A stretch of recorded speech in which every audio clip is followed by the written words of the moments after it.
Welcome प्यारे बच्चों। तो आज हम इस वीडियो में कक्षा 10वीं की हिंदी की पाठ्य पुस्तक से पाठ यह दंतुरित मुस्कान कविता के सबसे महत्वपूर्ण बहुविकल्पीय प्रश्नों को करने वाले हैं और इनके साथ साथ मैं आपको इनका एक्सप्लेनेशन भी दूंगा। तो अगर ये प्रश्न आपके पेपर में शॉर्ट आंसर में आते हैं तो आप उन्हें भी आसानी से कर सकते हैं। तो चलिए शुरू करते हैं। सबसे पहला प्रश्न है, यह दंतुरित मुस्कान कविता के कवि का क्या नाम है।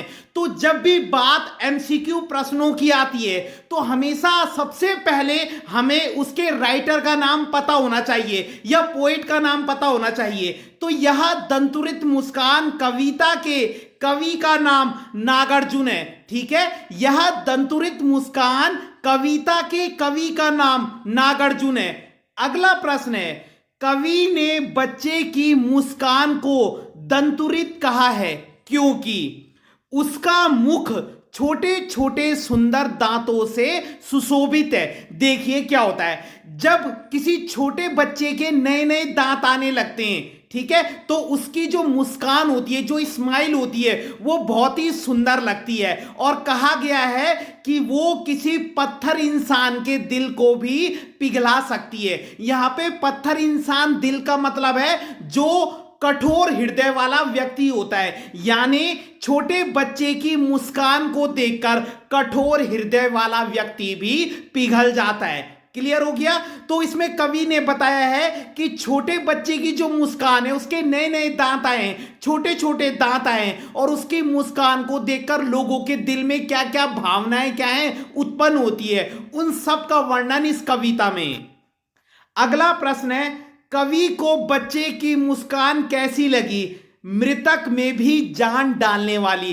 कवि कह रहे हैं कि छोटे बच्चे की मुस्कान को देखकर ऐसे लगता है मानो मरे हुए शरीर में भी क्या है, हलचल पैदा हो जाएगी, जान पैदा हो जाएगी। कहने का मतलब है कि जो व्यक्ति अपने जीवन में निराश हो चुके हैं वो भी एक बच्चे की मुस्कान को देखकर खुश हो जाते हैं। होता है ना, हमारा मूड कभी ऑफ होता है तो छोटे बच्चे की स्माइल को देखकर हमें अच्छा लगता है, एक पॉजिटिविटी आती है, एक सकारात्मकता आती है। तो बच्चों के साथ रहकर हमेशा ही हमें अच्छा लगता है।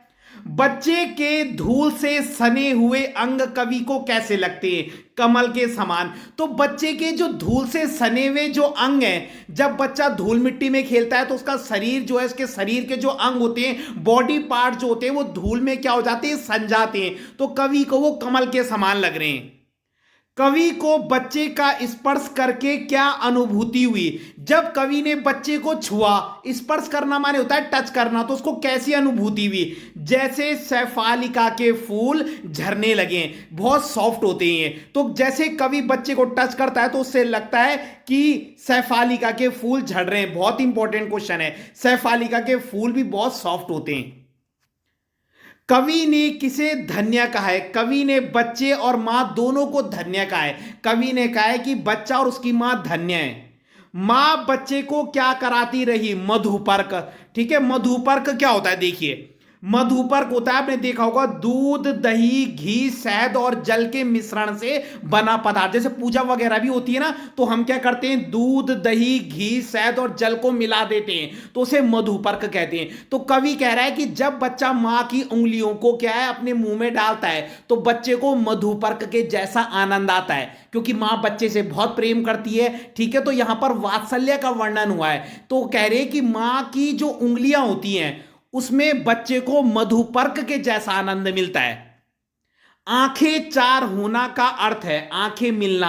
आंखें चार होना का अर्थ होता है आंखें मिलना, ये एक मुहावरा है। बच्चा कवि को कैसे देखता है, कनखियों से, टेढ़ी नजरों से। बच्चा कवि को कैसे देख रहा है, टेढ़ी नजरों से। कवि ने अतिथि किसे कहा है। तो कवि ने अतिथि प्रवासी स्वयं को कहा है, क्योंकि कवि तो इधर उधर रहता है, वो बहुत समय बाद अपने बच्चे से मिलने आया है, इसलिए उसने अपने लिए अतिथि प्रवासी इतर इन शब्दों का प्रयोग किया। इसमें एक और शब्द है इतर। क्लियर हो गया, इतर माने होता है पराया। तो कवि ने अपने लिए अतिथि प्रवासी इतर शब्दों का प्रयोग किया है, क्योंकि वो बाहर रहता है, वो कभी कभी अपनी फैमिली में आता है। होता है ना, कई लोग जॉब करते हैं बाहर, तो वो क्या है कभी कभी बीच बीच में फैमिली से मिलने आते हैं, फिर वो अपनी नौकरी में चले जाते हैं। कवि को बच्चे की जो दंतुरित मुस्कान है उसके आनंद का सौभाग्य किसके माध्यम से मिला?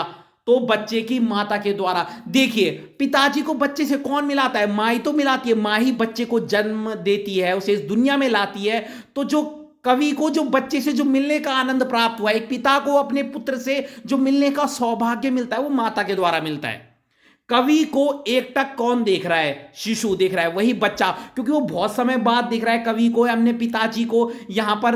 तो कवि को ही यहां पे पिता के माध्यम से प्रस्तुत किया गया है। तो बहुत समय बाद जब अपने परिवार में आते हैं तो छोटा बच्चा टकटकी लगा के देखता है। जब छोटा बच्चा किसी अनजान इंसान को भी देखता है तो वो टकटकी लगा के देखता है कि ये कौन है।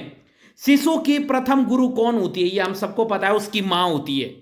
झोपड़ी में कमल खिलने से क्या आशय? गरीबी में आनंद आना। ठीक है, झोपड़ी में कमल खिलने का मतलब है यहां पर गरीबी में आनंद आना। अनिमेष देखना का अर्थ क्या होता है? टकटकी लगाकर देखना या बिना पलक झपकाए देखना। अनिमेष देखना माने होता है टकटकी लगा के देखना, लगातार देखना। कवि और छोटे बच्चे के परिचय का माध्यम कौन है? बच्चे की मां, जो मैं बता चुका हूं।